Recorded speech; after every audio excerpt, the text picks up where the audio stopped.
Sawadee I'm JP Mestanza. Welcome to Phuket Extra, brought to you by pbcphuket.com.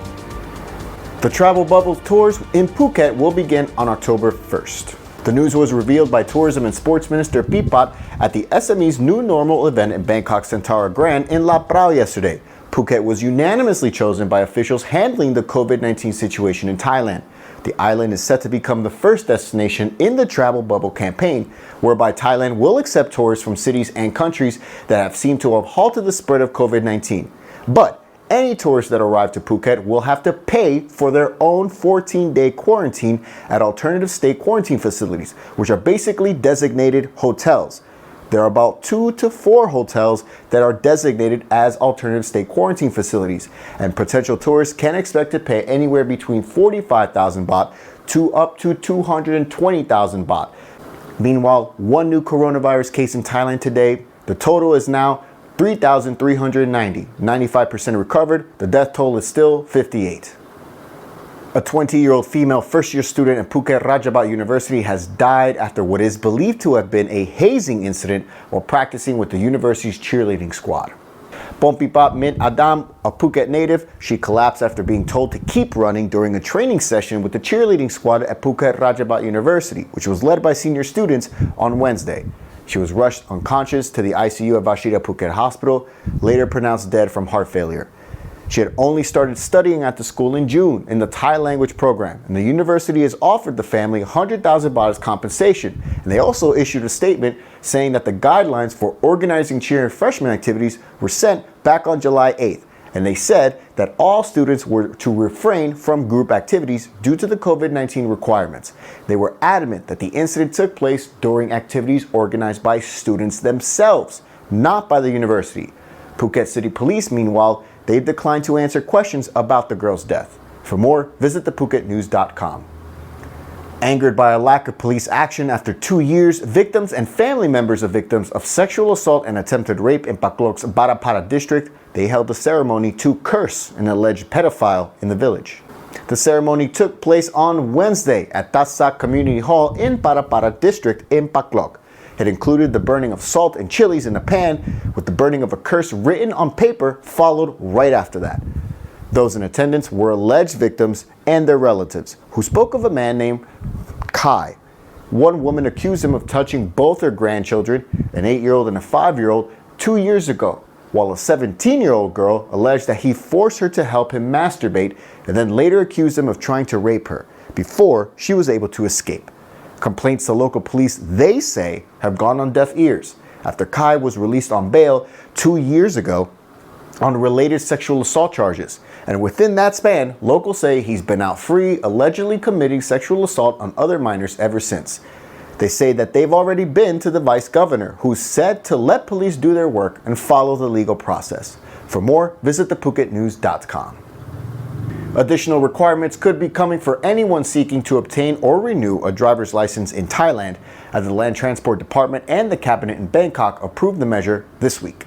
In an effort to reduce road traffic accidents, the Cabinet recently approved the need for motorists to have a health certificate, while those who have powerful motorcycles of 400cc or more will need to pass special training and specific tests before being allowed on the road again. The new rules will go into effect 120 days from when they're published in the Royal Gazette. No timetable on that yet. We have video of the moments a 3-story apartment building in Samut Sakhon province collapsed earlier this week on Wednesday, and now today, officials are declaring that area a disaster zone.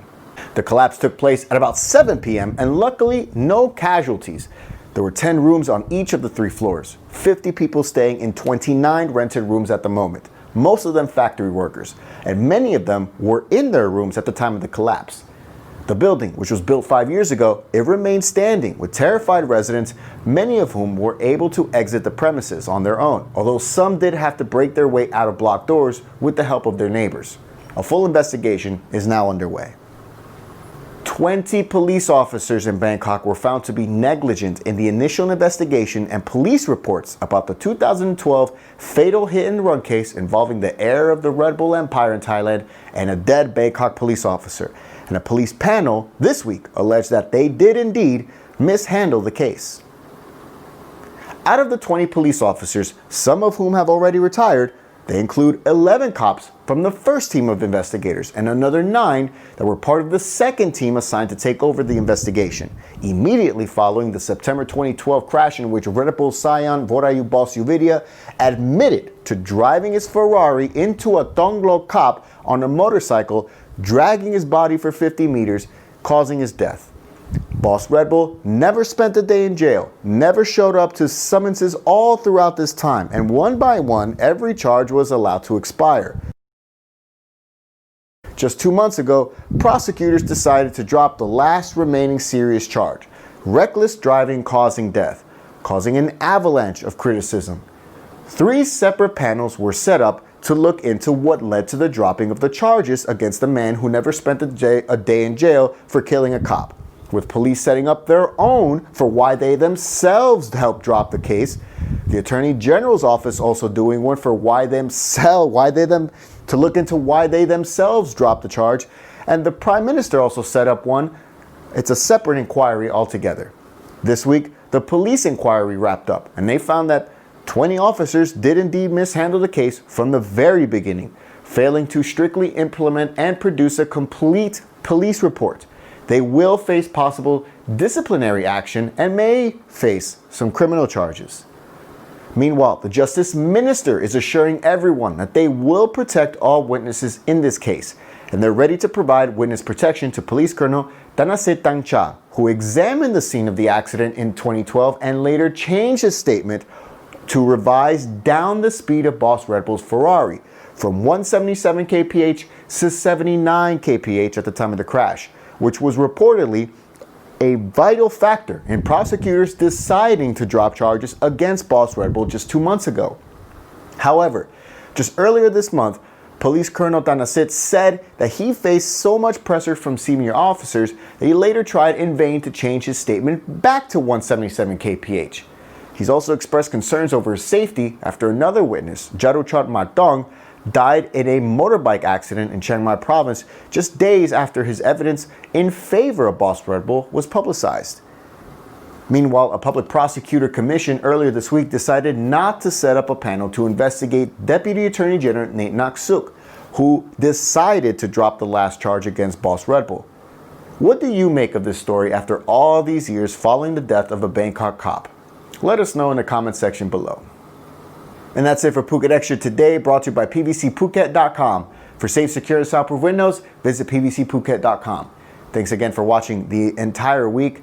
Have a great weekend. We'll be back on Monday to fill you in on everything you missed. Until then, stay classy, Phuket.